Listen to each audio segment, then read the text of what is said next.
Christmas Eve shifts always leave me drained, but that night felt heavier than the others.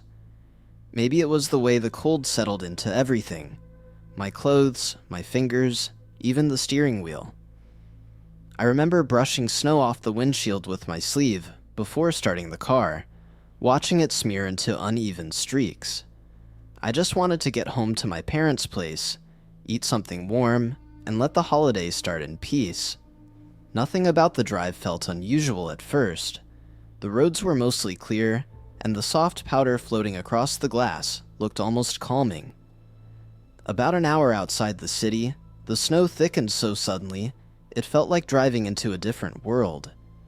Visibility dropped to almost nothing, and the wipers only made things worse, smearing half-melted flakes across my field of view. I leaned forward, squinting to keep the yellow lines in sight, the heater clicking as it struggled to keep up.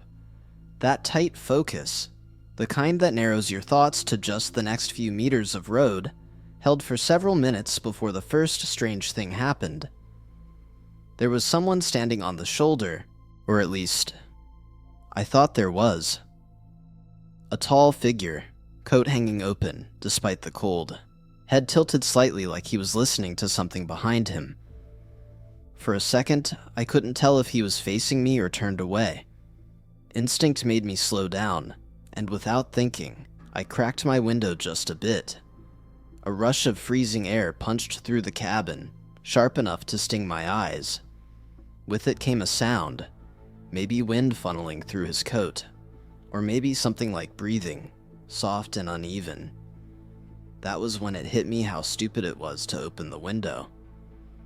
I rolled it back up fast, breath fogging inside the car. The figure didn't react. He didn't wave, didn't step back, didn't even shift with the gusts. I tried to tell myself it was a sign, maybe one covered in snow, maybe the angle made it look human.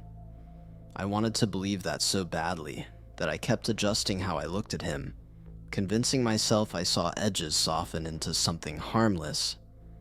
But every few seconds, the outline seemed to change again.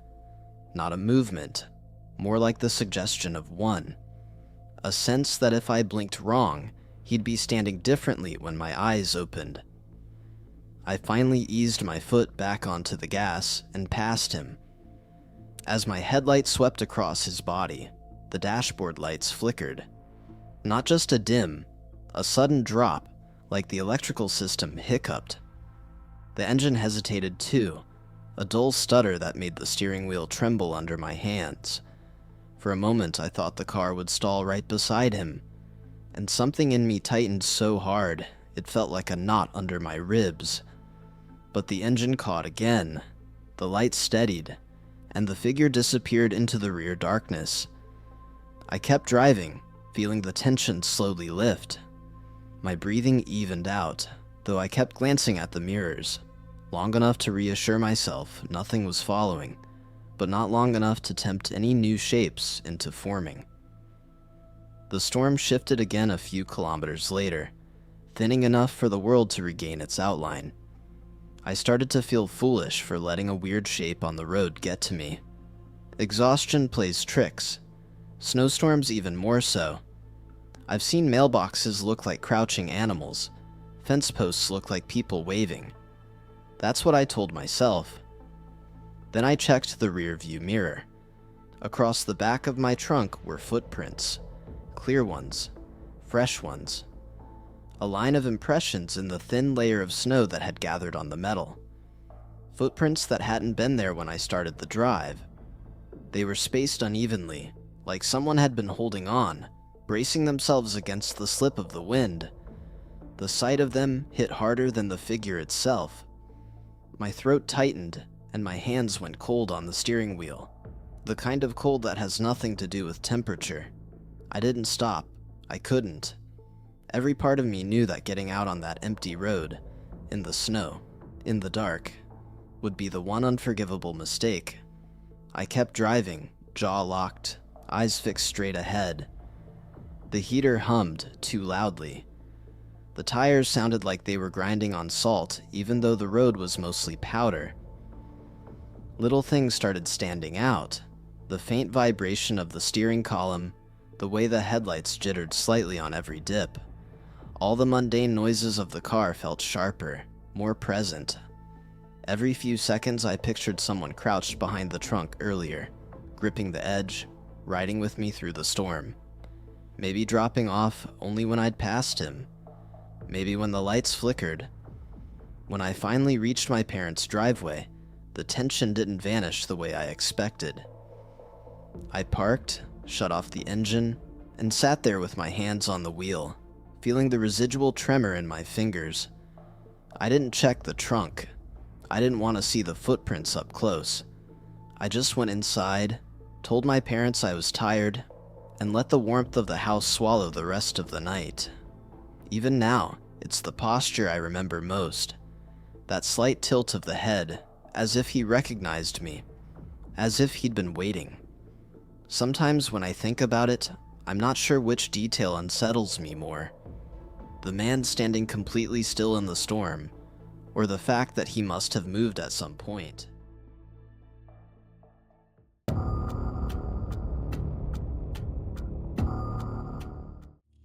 I went home for Christmas because my mother had hip surgery, and because there was no good reason not to go.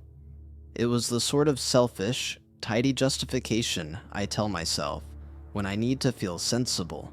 The house is still hers, she needs help getting up the stairs, and the town is small enough that my absence would be noticed. I arrived on a wet afternoon. Sleet had left the churchyard a messy crust of ice and brown grass. I remember the little things first.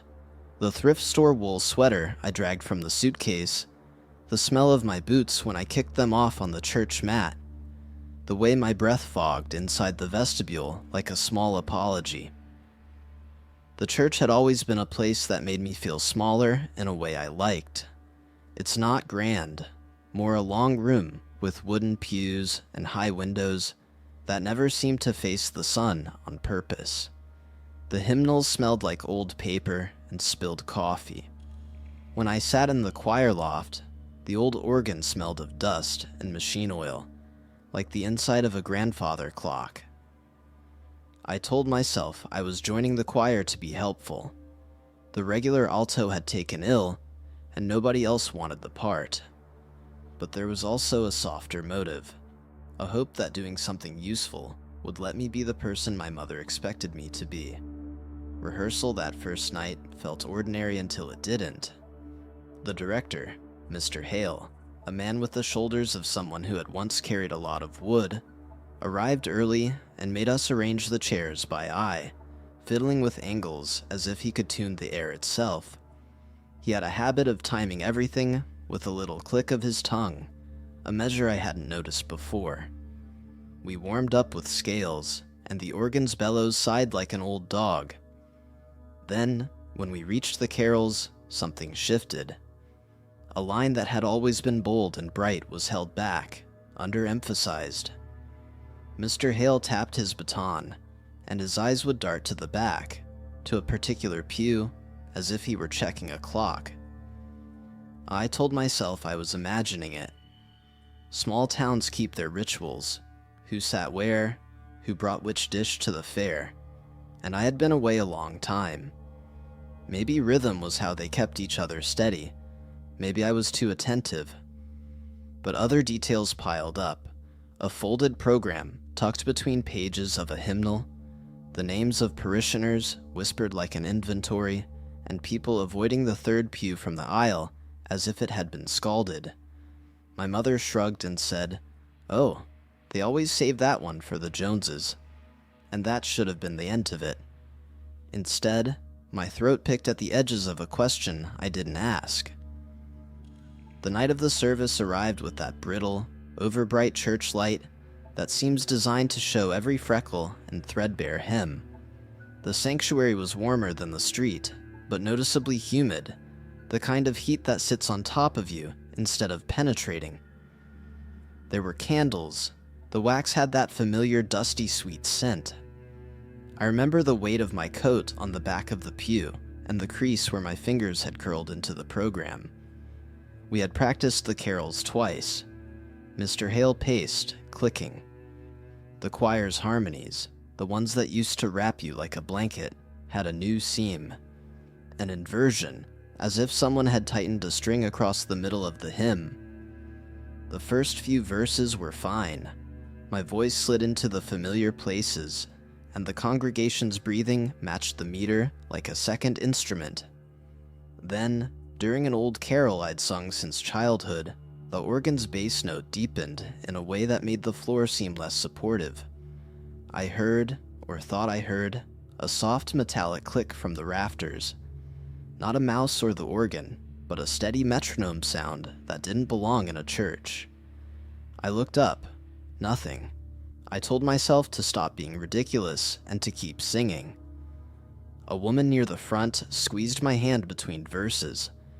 Her skin was paper thin and warm, and she trembled a little, like someone trying to quiet a hiccup. Her smile held longer than smiles usually do. There was an extra beat between the corners of her mouth and the rest of her face. I noticed a kid 2 pews over staring at the hymn board as if it might slide open. Mr. 𝗬𝗄𝗃 kept tapping the air with his baton, and his mouth was set in a tight line. When I met his eyes, he smiled, but it had the wrong angle, as if he were measuring me rather than greeting me. I kept thinking of small, ordinary reasons. The town is old. The organ could be off. The power grid has hiccups. People get nervous in priestly spaces. The more I tried to explain the sensations away, the more they crowded my chest. My lungs felt heavier, like I was singing through wool. I had to breathe shallow, careful breaths between phrases, and each time I inhaled, I could feel the congregation inhale in the same rhythm, not matching me, but somewhere slightly offset, like 2 clocks not quite synced. Halfway through the 3rd verse, the organ cut out. It was immediate. 1 second there was that deep, reedy anchor. The next the sound vanished, and the sanctuary hung like a bottle cut in 2. For a second, the absence felt like a trick, the kind of silence you notice when someone stops a song and waits for applause. Then I saw that people's faces had changed. Blank was too soft a word. They didn't look asleep. They looked like someone had smoothed the expression off them, waiting for a cue that never came. The woman who had held my hand blinked slowly, and her fingers went slack. The kid kept staring at the hymn board, but his mouth was open in a way that didn't seem natural. Mr. 𝗬𝗄𝗃's tap increased, faster, but it wasn't the tempo of a hymn. It was a small, precise timing, a kind of Morse code against the air that I felt in my teeth as well as in my ears. He was leading them, but not in the singing. He was directing breathing, I realized, like a conductor for inhalations and exhalations instead of notes. The thought came to me in a ridiculous, technical way. He wasn't counting bars of music. He was counting breaths. I should have left then. I had every reasonable excuse. My mother's recovery, the long drive home, the early appointment the next morning. My legs knew the aisle and the coat rack, the world outside the church, and they could have carried me from that place into weather and distance. Instead, I stayed because of the way the woman's fingers had tightened around nothing, in the split between beats, and because of a small, human obligation that felt like a leash. I wouldn't leave while anyone needed me to steady them. That was how denial worked. Not a dramatic refusal, but a sequence of tiny, domesticated choices. The director's baton jerked, and the choir's part folded into a single odd rhythm.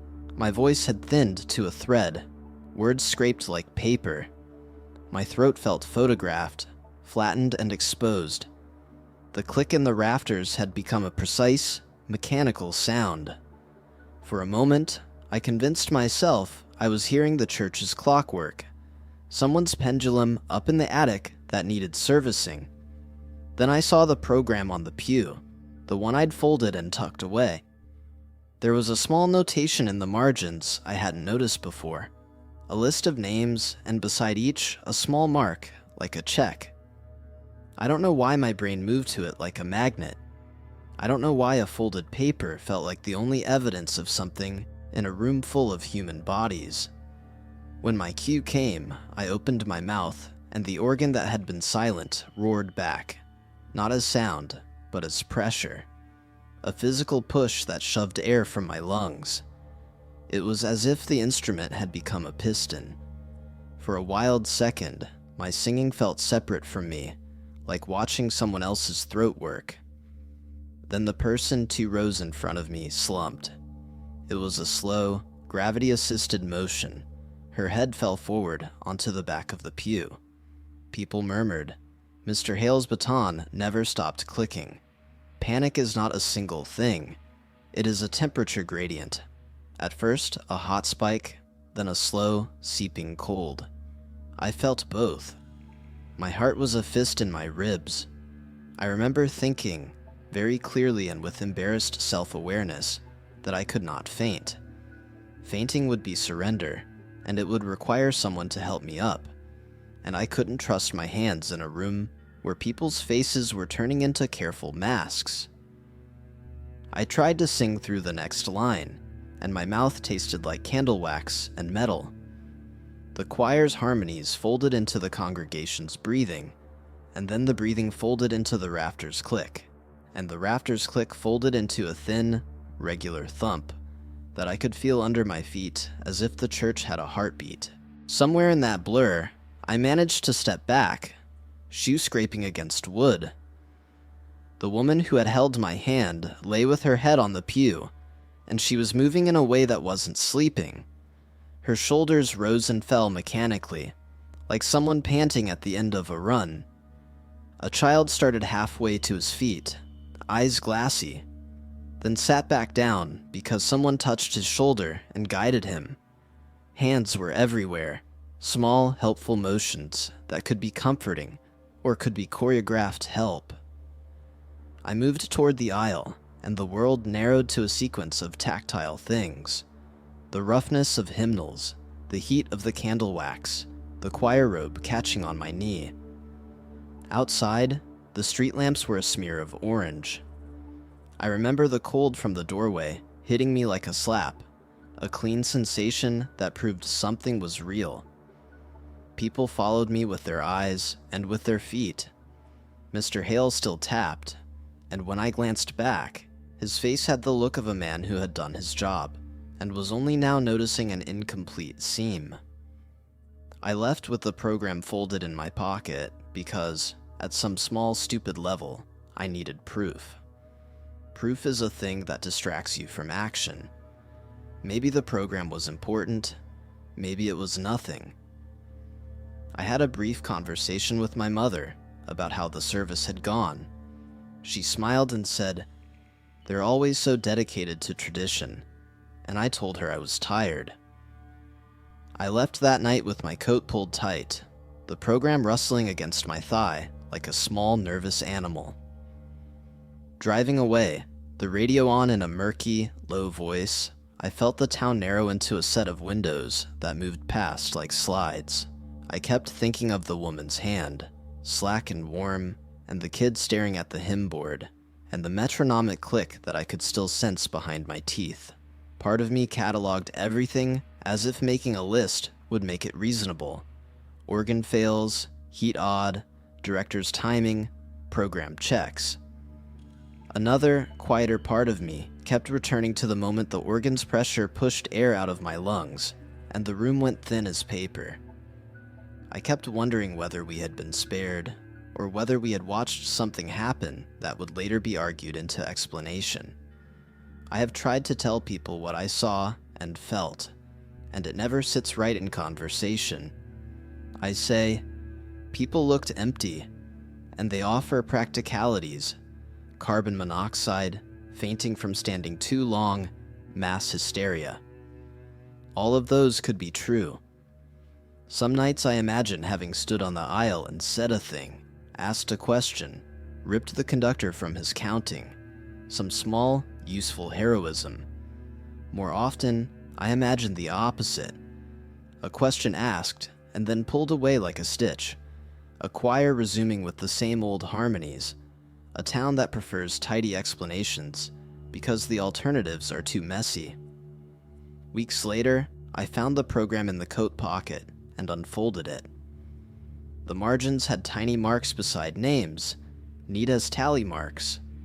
There was no writing I could turn into testimony. There was no proof of ritual, no evidence of intent, only paper and the soft smell of wax and the faint trace of machine oil.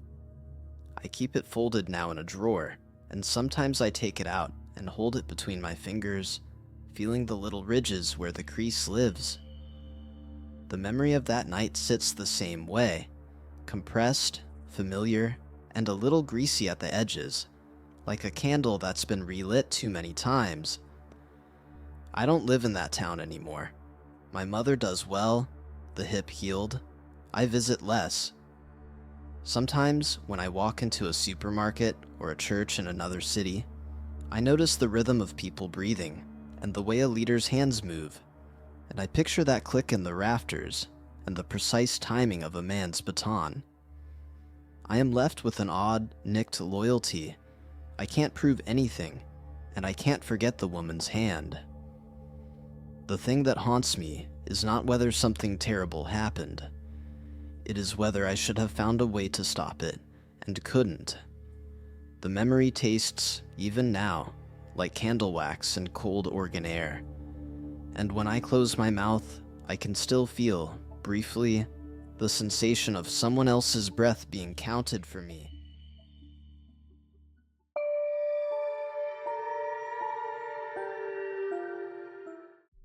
The night we decided to bring the old tradition back, the backyard looked like someone had taken a photograph of a childhood memory and hung it in the present.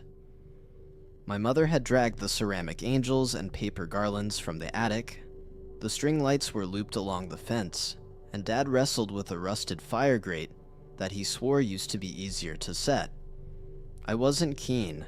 Work had been grinding me down for weeks, but Mom's face had that particular mix of hope and exhaustion that you don't argue with.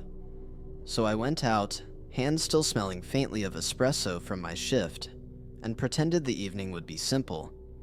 We built the fire the way we always did, small pieces first, then larger logs. The wood took with a patient orange, and for a while, the yard felt exactly like it should. The heat pushed at my cheeks, the smoke made my eyes water in a way that felt oddly comforting, and my sister kept humming tunelessly while leafing through a box of old ornaments. Conversation was light, the sort that fills the spaces between people who know each other without needing to say much. I told myself staying would be good for everyone, and I meant it in the way people mean small domestic promises. Around 10, everyone filed inside for cocoa and blankets. That's the rhythm we used to have. Sing a thing or two, then retreat to warmth. I stayed outside because I wanted to throw water and snow on the embers, to tidy the pit as though order could hold back time. The air was sharper than I expected, the kind of cold that takes sensation off your fingers if you stand too long. The trees at the edge of the yard were darker than usual, their trunks blotting the night into a thick line that made the yard feel smaller, contained. I was kneeling by the embers with a metal shovel when I heard the humming. At first, I thought it was Jess. She hums when she's thinking of lyrics, but the sound came from the tree line, deeper than the yard, as if someone stood just beyond where the light reached. The tune was unmistakable. Silent night, but wrong. Too slow, like someone was stretching syllables apart to examine them. It had a precision that didn't belong to casual humming. It sounded rehearsed, like a student practicing one phrase until they could get it right. I called Jess's name without much intention. Calling out is a ritual more than logic in small towns. There was no reply. The humming continued, steady and oddly even, as if whatever made it had decided to hold that particular note. I felt my shoulders tighten. The shovel felt suddenly heavy in my hands.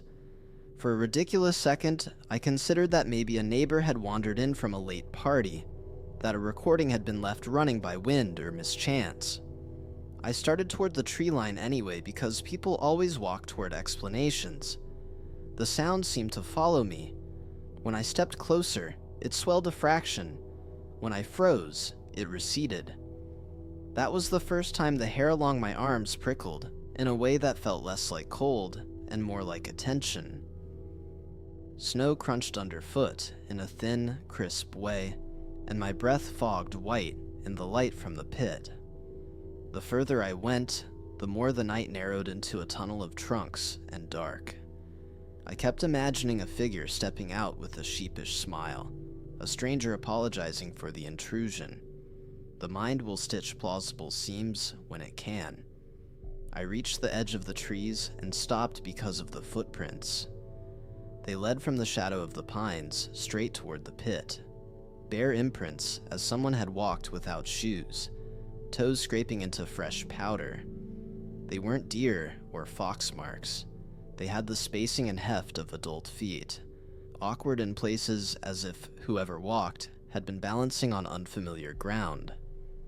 I crouched and ran a gloved finger along a toe mark, and the snow crumbled like powder under touch. For a moment, I thought about the practical things: frostbite, a person lost, someone in need. Those thoughts are useful anchors. Then the humming changed. It slid from a musical phrase into something that sounded almost like speech. One line of the carol elongated until consonants blurred and vowels stretched thin. It was not a whole verse, not a song. It was a single long phrase that dangled in the cold like an unfinished sentence. The sound had depth to it, as if it came from multiple points at once, or as if air itself carried it differently. I felt the pitch of it inside my chest, rather than only in my ears, an odd physical resonance that made my teeth feel slightly loose. I remember backing up without deciding to. My hands shook enough that snow dusted my sleeves. The light from the porch grew and shrank as I moved, and the yard seemed to breathe in small, measured pulls. For a second, I considered calling someone. Dad, the police, anyone. But the silly, stubborn part of me wanted to resolve it myself. I have learned over the years that small acts of competence reassure us in complicated situations, and that can be both a strength and a blind spot. When I was almost at the steps, the humming paused and then resumed, louder, closer. It was like the sound read my movement and answered it. My heart thudded in a slow, almost embarrassed rhythm, the kind that makes your palms slightly damp. I slammed the door behind me before I could think of better manners. The sound cut off like someone had closed a valve. Inside, the house smelled of cocoa and detergent, familiar and ordinary in a way that made the outside feel like a faded photograph. Nobody believed me in the morning. I tried to show them the footprints and trace the line with my finger, but explanations came too quickly. Wind, lucid dreaming, a prank. My dad laughed and suggested raccoons. My sister said I'd been spooked by the cold. My mother patted my cheek and told me to bundle up, doing the practical, comforting work adults do when they're not sure how to react to things that sit outside the frame of everyday life. That kind of kindness is useful. It's also a way to fold an uncomfortable edge away. Still, the footprints were real. In the morning, they were plain as a list on paper, leading from the tree line to the circle of stone and stopping in awkward half seats, as though someone had tried and failed to sit. I took photos on my phone because proof feels like armor. The prints held up under scrutiny. They weren't the sloppy, overlapping marks of an animal. They had toe detail and odd pressure points, like a person learning how to place weight on unfamiliar soles. I kept replaying little details, how the note bent when I moved, the way the air felt denser closer to the trees. I tried to file them with rational labels, someone lost, someone sick, a stranger mimicking songs because they'd forgotten other things. Those labels comfort in their neatness, but at night, when the house settles and the radiator clicks, the memory of that single stretched line of the carol returns, and it lands in me the way a bruise does, without fanfare, persistent. I don't go out to check the pit anymore. I leave the porch light on and the door locked, because those are small, sensible acts I can control. Maybe it was a person. Maybe it was something we cannot easily name. What sticks with me is the way the sound followed my steps, and the feel of the cold pressing on my skin as if the night itself had leaned in to listen.